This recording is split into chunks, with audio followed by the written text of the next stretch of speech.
All right, so back on our ZX6.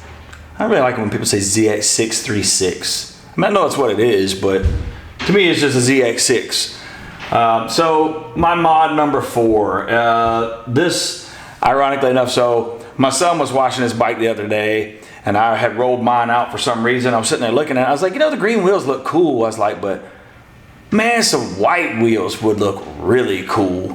I was like, so I Googled it. I get to looking around. I'm like, oh man, look, this company right here, they make some dope white wheels. And he was like, for real? I was like, yeah. He goes, so how much are those? So I go, they're like $3,400. And I'm like, yeesh. And he looks at it for a minute. He goes, $3,400, huh? That's kind of high, but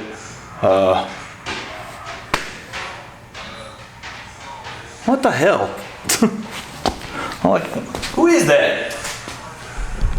All right, so as y'all have no doubt figured out by now, I'm notorious for one thing, if nothing else. I can't leave anything alone. I gotta customize or, you know, change something about everything that I own for whatever reason. It's a disease that I have. And mod 4 for this bike is no different. I decided to powder coat my wheels. So, you know, with that being said, I'm gonna get to it. I'm gonna show you how we get it off. I'm gonna show you the whole process of getting them off, getting them tore down, and getting them back on and seeing how good it looks. Hopefully it looks good. I think it's going to. I will go ahead and say, a little late to the party on this mod as well. I already started, I already got them back, already got them put back together. But I'm gonna show you what I did. So let's go to the shop. All right, so look at what we got right here. So obviously I've already got the wheel powder coated and put back together. Sorry about it. I got ahead of myself, y'all. Like I said, I wasn't planning on videoing all this stuff, but whatever, it happened. But here we are, nonetheless. So I'm gonna talk to you about what we gotta do to get this thing apart and get it ready for powder coating. And we can do that by looking at this. I can tell you about what I would do. It's gonna be a little bit wordy, but I'm gonna show you everything that I can. So first things first, this is the left side of our front wheel. So for your rotor and this ring right here, this ring is for your ABS. Obviously this is your brake rotor. On your wheel right here, you have 5 little pieces machined into your wheel that center your rotor. That way you can put it on and it's never, you know, out of round or wonky or anything like that. Plus your bolts are all shouldered. That way when they go in, they also ensure that your rotor is shouldered. Yeah, it's centered. That way everything mounts up nice. It's kind of idiot proof, you know. This is not a hard thing to do. So once you get your wheel off, the first thing that you're going to need to do is you're going to need to take your wheels to either your local motorcycle shop or a tire shop if you know somebody.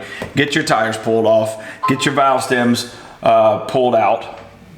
That way, then you can bring it home. Now, if you don't want to mess with the bearings, you can talk to a motorcycle shop or possibly a machine shop, and you can get them to press you got a bearing on this side and a bearing on that side. You can get them to press those out for you. I don't do that. I pop them out myself, and I'm going to tell you how I do it and how you can do it at home if you want. Now, I will say, when it comes to a lot of things in my videos, it's not really a how-to video, it's a how I do video. Now, I'm going to have some unorthodox ways to do things, but I can assure you they work because I've been doing this for a long damn time. Now, like I said, a bit unorthodox, but I get it done. And I'm going to use some tools that you probably ain't supposed to use to do it either, but I'm going to get it done. So, imagine we got it back, we've got our tires off, we've got our valve stems out. Now you have to have the valve stems out because the process of powder coating, after they put this powder on, they have to bake it in a booth. And I don't know how hot the booth gets, but I know it's hot enough that it cooks bearings and it will melt valve stems. So pretty damn hot. So that's got to come out, and our bearings have to come out. So once we get it back, like I said, we'll have our tire off, valve stem will be out. So our next move is going to be, you're going to pull this spacer out. It sits right there. You've got one of those on each side, so you're going to pull that guy out. And you're going to get a wide blade flathead screwdriver. You're going to stick it behind the seal, between the seal and the bearing. And you can just kind of pry it back against this lip of the wheel, not hard, just pry it back a little bit and work your way all the way around. Don't try to pry it all the way out in one shot, because if you do, you're gonna booger the thing up. But if you just kind of take and work your way all the way around, it'll come right up out of there and you won't have to replace your seal. Very, very easy to do, and it doesn't take any time. Take your time. You can do this in 30, 40 seconds and not damage your seal so that you can reuse it. So then inside that, you're gonna see your wheel bearing.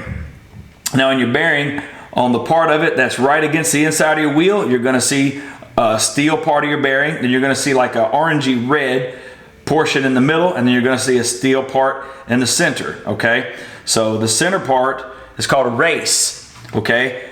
Where the orange part is, between the two pieces of steel, those two pieces of steel are called bearing races. In between, you got your ball bearings, okay? That orange part is a piece of like rubber that is called a dust cover to keep dust and debris and crap out of your ball bearings, right?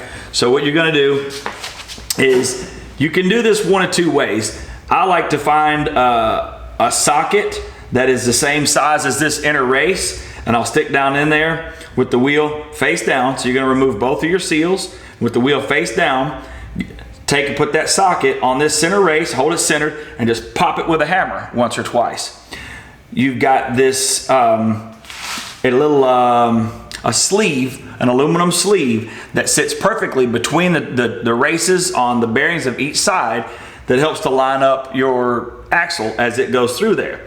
Now that sleeve is sitting in there and those bearings are tight against it. So when you pop it this one time, it's gonna knock that other bearing back just enough so that that sleeve will kind of slop around inside there a little bit. Now, the reason why you're gonna do that is because then, once that's done, you're gonna put your wheel face down, you're gonna get like a long punch, and you're gonna stick it in there, and you're gonna push that sleeve to one side so you can get that punch on the race, on the bearing that's on the bottom. And you're gonna pop it with a hammer, and then move to the other side, pop it with a hammer a couple times. I use like probably not even a 16-ounce ball peen hammer, so not even a huge ball peen hammer. These things, they don't have a whole lot of crush to them. You just got maybe a couple thou of press to them, so they're not hard to get out. And you keep going until you push that bearing all the way out. Then once you push that bearing out, that aluminum tube will come out of the inside. You can flip your wheel over on the other side, and then you can easily get to the race on the opposite bearing. You're gonna do the same thing. You're gonna drive it out. Stick all those to the side, because if you do it right, you're not gonna damage any of it, and it'll be just fine to reuse it. So at this point, we'll have our seals out, we'll have our bearings out, we'll have that sleeve that goes in the center out. So next, we're gonna come up to these guys right here, these bolts. Now, from the factory, they put gobs of Loctite on these bolts. And if you try to take them out cold, chances are you're gonna strip out at least one of these Allen head bolts. That just is the nature of the beast. So what I always do is I'll get like a MAP gas torch, or I've got a little butane torch that I like to use. And you're gonna take it, you're gonna heat up the head of this bolt, and you're gonna get that damn thing hotter than hell, right? Then you're gonna move to this one. You're gonna do the same thing. Move to this one. And as you move and you heat up the others, you're just gonna let this one, you're gonna let them sit, right? So you would think they're cooling.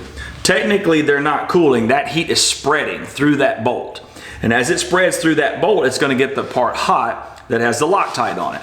Loctite releases at a little over 200 degrees. So as that stuff gets hot, it gets soft, right? And that's what we want. So you're gonna go around, you're gonna get them all hot. Then you're gonna come back while this had heat soak while you're doing these others. Now you're gonna come back, you're gonna heat them up one more time. Then you can take and put your Allen head or your socket or whatever you're gonna use to get it off, and it'll zip right out without putting too much stress on that Allen head. Do the same thing for all of them on both sides. And then you'll just take this off. These aren't pressed on or anything. They just take them right off underneath, and you'll see on the inside of that right there, it's black. So you've got like this little plastic, I don't know what you call it, just a little barrier, just a little sheet that covers over your wheel right there. It goes between your wheel and your rotor. Now that is there. I'm going to assume it's there for something called galvanic corrosion. So the center section of your rotor is steel. Your wheel is obviously aluminum. Well, you don't want steel and aluminum rubbing up against each other because they're dissimilar metals, and you'll get what's called galvanic corrosion. it can kind of lock them together. Not like weld them, but one of the things that it will do is it will kind of gall them together, make them very hard to get apart. And there's numerous other things that it does that I can't think of right now, science shit. That's just bad. So you definitely want to make sure you put that guy back on, so don't tear that up. You're going to do the same thing on the other side, except it won't have this ABS ring on it, right? So at that point, you'll have your wheel completely stripped down, ready to go to the powder coater. Now, if you're painting it, they'll just sand everything real good and paint it. It's not really a big deal.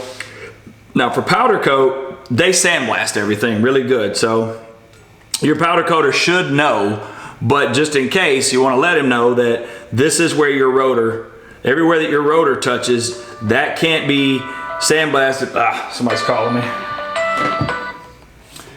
That can't be sandblasted, and the inside of your bearing area right here, that can't be sandblasted either. So you want to make sure you point that out. That way they tape it and cover it, because if these surfaces are perfectly machined to be a certain way. So you don't want them getting damaged by sandblasting. So then he's going to sandblast it all. He'll tape it all up, cover it. So then we get to the point where we get it back. And we're back. Sorry, had to clear up that phone call situation. So we have gotten our wheel back. It's powder coated. It's beautiful. And as you can see, my rotors are also white. I did go ahead and have my rotors blasted and painted in powder coated white too, because I thought they would look dope. And they do. Now I will say, I wish he would have taped off these entire little rings right here instead of like half of them. I think that looks kind of shitty, but I mean, I can live with it. I'm not going to make him redo it for that. It looks good. I ain't going to see it when I'm riding. All you'll see is all white, but I'm really happy with how it turned out. The wheel looks great. As far as the powder goes, it is smooth. It looks great. I know it'll be really durable, and I am super stoked. But, so we get it back. Our wheel is bare. So first thing that you want to do, so you have an aluminum wheel, you have a steel bolt, aluminum threads. Remember what I told you about galvanic corrosion? Well, there's also something else that you have to worry about when putting a steel bolt on aluminum threads, right? And so what it's called is galling. So when you put this steel bolt on these aluminum threads, and I don't know exactly what causes it, but I know what'll keep it from happening. So galling is you're tightening in, all of a sudden it feels like it gets tight. And then you'll try to loosen it and it gets tighter. For some reason, something about that will lock those two pieces of metal together, and that steel will start ripping out that aluminum. The only way to get it out at that point in time is you just got to force it out, and it's going to rip every thread in there out as you're trying to get it out, and it will absolutely destroy it. So how do you stop that from happening? Well, I'm glad you asked, because I just happen to know. So first things first, if you remember, these bolts were covered in Loctite from the factory. So I personally feel like there's two reasons why they do that. So whenever you're putting a steel bolt and tightening it into aluminum, you need something to lubricate those threads to keep it from galling up as it goes in. So I do believe they use the Loctite for A, as a lubricant when they're putting it in, and B, to obviously lock it in there once it's in, so it doesn't have to worry about it backing back out. So that's why you'll see anytime I work on motorcycles, I use Loctite on everything for two reasons. One, because I don't want the threads galling up against each other, and two, these things rev high, and they vibrate, and things can come loose when that happens. So I put Loctite on there. I don't have a problem with bolts coming loose. So what we're gonna do, as soon as you get it back, first thing you're gonna do, like on this front wheel, the holes are 8mm by 1.25 thread. You're gonna go around all 10 of these, 5 on each side, and you're gonna tap out the holes in the wheel. Now you're not rethreading the hole, you're just cleaning the threads, that's it. You're gonna clean all that old Loctite and crap, and if there's some sand in there maybe, you're gonna get all that out so you got nice clean machine threads. You're gonna go ahead and you're gonna get a die, and you're gonna run over the bolt, and you're gonna clean all that crap off the bolt as well. So then you're going to look at these little extruded parts right here that I told you about, that they hold your rotor. They hold your rotor good and true on your wheel and centered. So you're going to look, make sure that you don't have any residual powder on the insides of it or on the face where your rotor would mount up. If you do, that's not a big deal. You can get your little piece of sandpaper, some 80 or 180, and just kind of lightly sand over it by hand. Do not use a machine. Don't use a DA. Don't use a grinder of any sort. These are machine surfaces. You don't need to get after them like that. A little light sanding will take that stuff right off, no problem. So also, you want to look inside your bearing surface in here. If there's any overspray on that, you want to go ahead, you want to get in there and you want to knock that stuff out too. There again, they should tape that up, but every now and then you'll get a little overspray and it's not a big deal. You can take and just sand it with that, not really a big deal. So at that point, you're going to lay your wheel face down. Then you're going to put that, remember that black piece of plastic that goes between the rotor and the wheel, you're going to put that down, line it up, put your rotor on. If you have this motorcycle, you're going to have your ABS ring. You're going to want to put that, sit that down on there and get everything lined up. Then you're going to go ahead, you're going to get red Loctite. I use red Loctite because I don't like shit to come loose, and it works good. And if I ever need it to release, what am I going to do? I'm going to heat it up, then I can get it back out. Not a problem. So you're going to go ahead, you're going to put red Loctite on these. I use a little 1/4 inch impact, zip them all in a star pattern, come back with a 3/8 torque wrench, torque them all. They're supposed to torque like 18.5 foot-pounds. I usually just torque them to 20. You don't have to. 20 is not that much. As long as you go in a star pattern, I think you'll be fine. But I have a torque wrench and it takes literally 45 seconds to just run around and torque them. So why not? So at that point now, before you put your other rotor on, you want to go and put your valve stem in. Now, I did not go back with a rubber valve stem. You'll see I got this swanky little 90-degree valve stem on here. I do that because it makes it so much easier to put air in the tires if you need to. It's just a little aluminum deal. Got it off Amazon. I think they were 25 or 26 bucks for 2 of them. Got them in a couple days, no big deal. So you want to go on and put that guy on. It's basically, it's got a nut on the inside. I put a little dab of Loctite on there because obviously you don't want that son of a bitch coming loose because then you're gonna lose all your air out of your tire and it's gonna be a bad day. So now we are down to putting our bearings back in. Now, if you don't trust yourself in doing it, not a big deal. Some people don't. You can take it back to the motorcycle shop that took them out originally, or a machine shop. They'll be happy to press them in for you for a fee. I don't know what it'll be, but they're gonna charge you. It ain't gonna be free, I promise you that. Now, for those of us that are gonna do it ourselves, yet again, not necessarily how to do it, but how I do it type deal, okay? So what I do is I lay the wheel face down like this right here.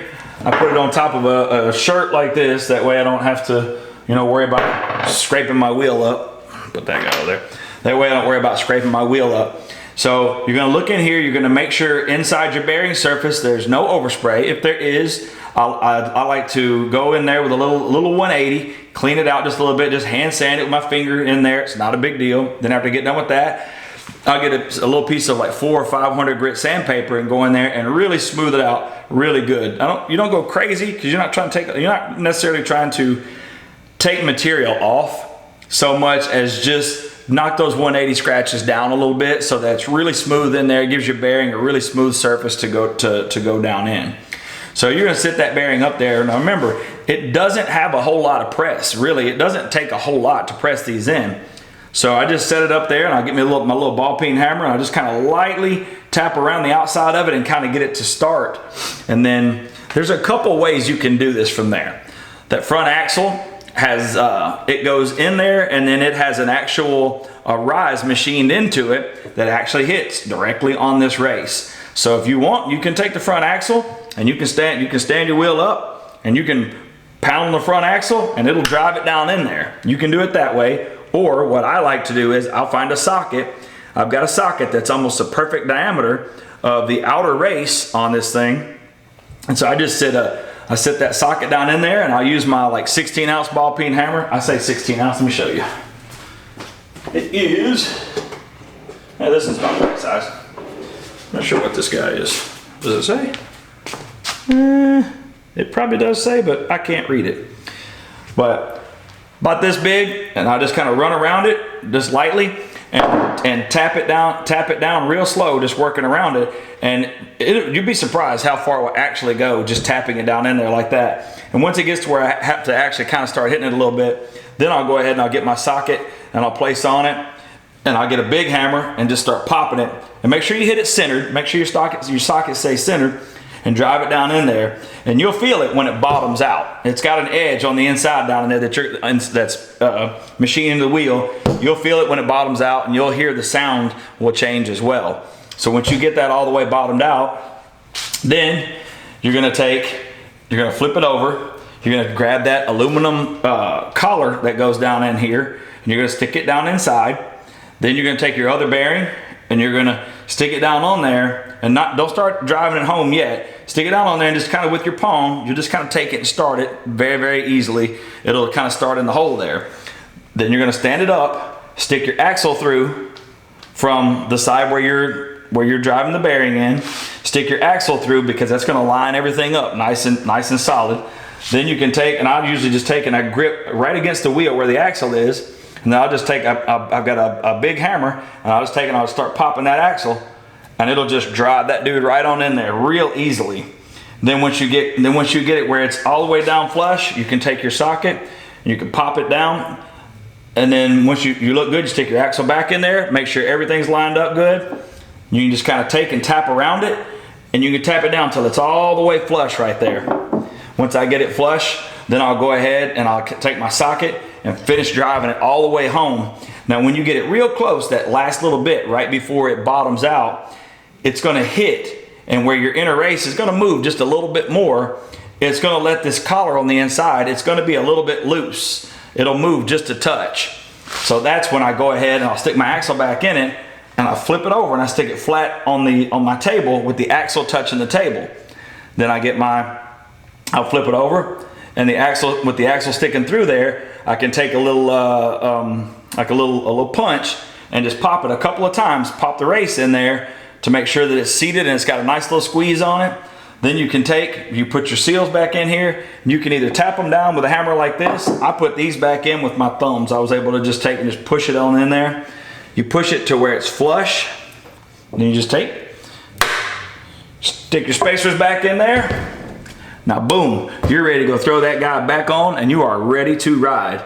Now I know it's very wordy, and generally I don't like just telling you how to do all of it. I prefer to show you, but like I said, it was kind of an afterthought to video all this, and the next couple things that I have to do, I'm gonna talk about it as I do it. So hopefully, hopefully you enjoy that more. If you just wanted to know how to do it, this will get you through it. Personally, I'm more of a visual kind of guy. I would have loved for you to have seen me put it together, but I hope that you understand what I was talking about, and it's easy for you to do. It's not a hard process. It's a lot more talking than it was actually doing. I will say one of the most important things about it is, and I believe, is running a tap in these holes and cleaning these bolts off, because you can really mess up your wheel. If those threads gall on you, you'll be in bad shape and you can tear some stuff up. Now, so with all that being said, we are ready to throw this front wheel on. So now we're gonna go over it, and we're gonna talk about getting the back wheel done. So, all right, so rear wheel, as you can see, mine is not on there, but that's cool. I can still show you what we need to see here. So you got your rear axle there. You see your chain adjuster right there. You're not gonna wanna mess with any of that right about now. You should have enough play in your chain, enough adjustment, that you shouldn't need to go messing with that. Now, I'm actually like that it's off right here, because I'm gonna be able to show you the inner workings of how your brakes go on as well. So you'll see on this bike, most all of them, your brakes are gonna ride. They're going to be attached to your axle. That way the relation to where your brake caliper is to where your rotor is always stays the same.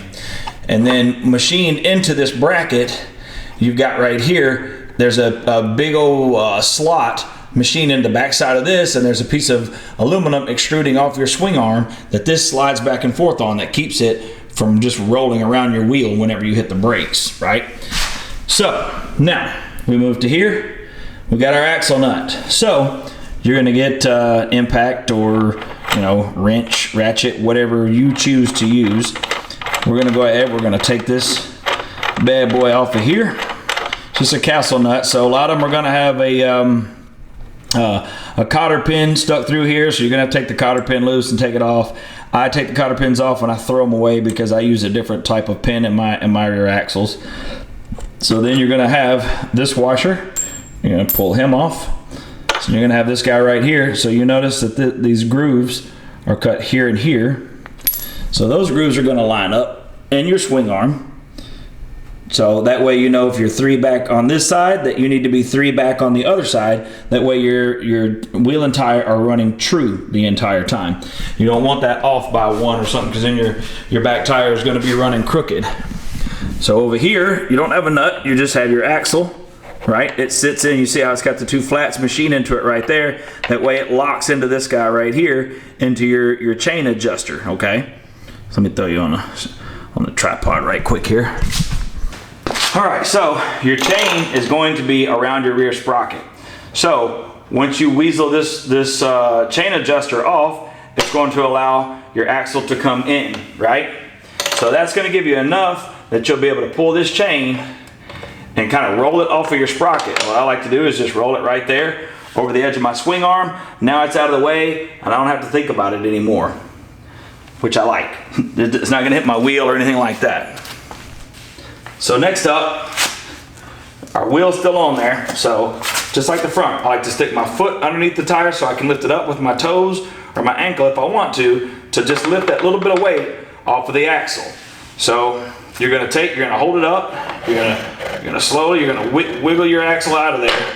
Now, this brake thing is not gonna fall off initially because it's gonna be held in by your spacers and your tire and all that. So then you're gonna slowly let your tire down and you're gonna ease it back out from under your brake pads. You're gonna let it down and then bring it out. Once you get it free, you'll be able to take this, set it over to the side. Now you see this block that I was talking about that guides on. And you'll have your rear tire free to roll out and out of the way and over to the bench so we can take it apart. All right, so back wheel. Sorry, next day. See, I changed clothes. So back wheel. You're gonna start off the same way. You're gonna have your tire removed. You're gonna get your dipstick pulled out of this thing. We're gonna get our spacer off of there on the rotor side. So now, on our drive side, get your big fat spacer out of there. So now, on this side, you've got, you'll notice if you look in here, you're gonna see this looks like it's 2 pieces. It is 2 pieces. This, what your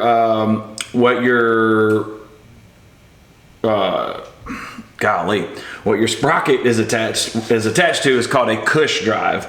So you want to take this thing off. It does not bolt on, it just kind of presses in there. So the easiest way that I found to do that is to get like a dead blow mallet or something, come through from the other side. You're just gonna hit that sprocket a time or 2. It doesn't take a whole lot. The thing just slides in and out of there. You're gonna bump them out like that. Then you can just grab it and pull them off. So you see, like that, it's got kind of these like teeth on the back side of it. And that takes that off. So then you're gonna get inside your wheel, you're gonna have these blocks of rubber. They're just dampeners is all they are. So you're gonna pull those guys out of there, right? Pull those guys out, set them off to the side. Now, on the inside of your cush drive, you're gonna have a spacer. It's gonna look like this guy right here. You're gonna set him to the side. Then you're gonna have your seal right here. We're gonna do it the same as we did the front. You're gonna take your flat blade screwdriver, kind of stick it in there, work it around slowly, pull that guy out, that way you can reuse it.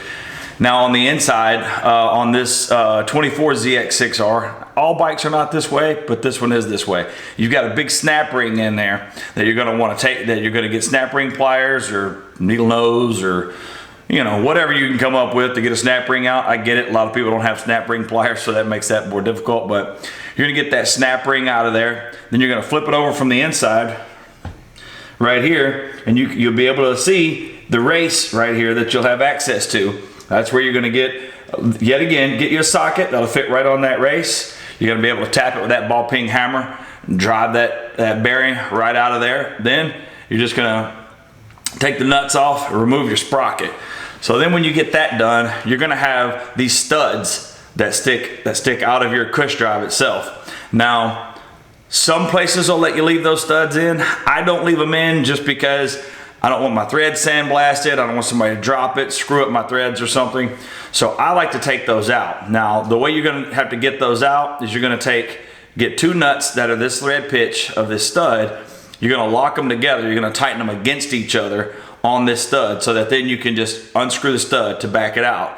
Now, there is a lot of Loctite on, and they use the green Loctite on these studs. So what I like to do is come from the side right here and heat it up with my torch, get it hot. Remember, we get it good and hot, that Loctite will release. Then once you do that, you'll be able to take it all the way out, then put a wrench on your 2 nuts that you have on there, break it back loose, take those nuts off, move to the next one to get those all off. And same deal when you send it to get powder coated, you're gonna want to make sure they tape up the area where your sprocket meets against your cush drive and the inside of your bearing drive, where your bearing seats on the inside. Now, moving on. So you've got your 4 bolts for your ABS ring right here and for your rotor, same as we did last time. You're gonna heat it up, get it really good and hot, move on to the next one. Heat it up, get it really good and hot, all the way around. Let that heat soak for just a little bit, then come back, heat it up real good, take it out. Same thing, take them all out. Same thing, you're just gonna take your rotor off, take that ring off, make sure you show them this is where that mounts. We don't want powder coating on that. Same thing for your seal right here. You're gonna go in there, you're just gonna work that guy out. And you're gonna do the same thing with reaching in from this side for that sleeve that's on the inside right there. You're gonna pop that bearing one time just to knock that sleeve loose just enough so that you can reach in and drive that bearing out. This guy right here, you're gonna drive him out. Then you're gonna pull your sleeve out. You're gonna go in from the other side and drive that bearing out. Same type of deal there. Same thing we did on the front one. So then when you get this guy back, I like this one was almost flush when it was sitting in here. So I went ahead, I put this bearing in first, then spin it around, put my sleeve in there, then drive your other bearing in, same way as you did the first one. Put the axle through. That way you get it started nice and true. Then you can take your ball peen and just kind of work around it and get it almost all the way down flush. Then you can get your socket and kind of finish them on down. Easy peasy. Now when it comes back, you're going to want to run through. This is an 8mm by 1.25 bolt. Pretty sure that's what it was. Tap your holes out. Remember, get them good and cleaned out. You don't want these things to gall up and rip your threads out. That makes for a very, very, very bad day. So you're gonna tap those out. You're gonna run a die over your bolts. Good bit of red Loctite, put on there, zip them in. They need 18.5 pounds of torque. I torque them to 20 just for good measure. You're gonna stick your rubbers back in there. Then I squirted, these rubbers are very new. This bike's brand new, it's only got 200 miles on it, so everything still fits together really, really super tight. So I shot a little WD-40 in there, that way it'll just kind of slide together nicely. So you're gonna make sure that you put your, spacer in between your cush drive, and this basically what it does is it rides on the race of the 2 bearings, helps everything to line up good. So I squirted a little Wild Dog on there. You're gonna put your spacer on. So now, back to your cush drive.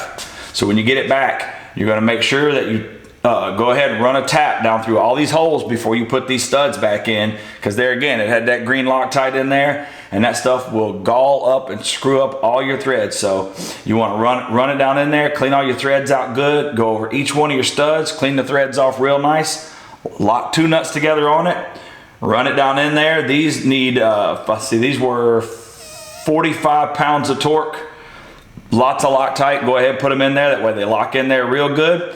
Same when you put your sprocket back on, torque each nut to 45 pounds. They're all lock nuts, but I still throw just a little dab of Loctite on there just for good measure. So then at that point, you're gonna stick them back on there like so. Your cush drive slides back down in there, and you are good to go. You are ready to reinstall. So we'll jump over here in a few minutes and we'll throw these dudes on, see what they look like. I am stoked. I've been waiting a hot minute to see these dudes back on this bike.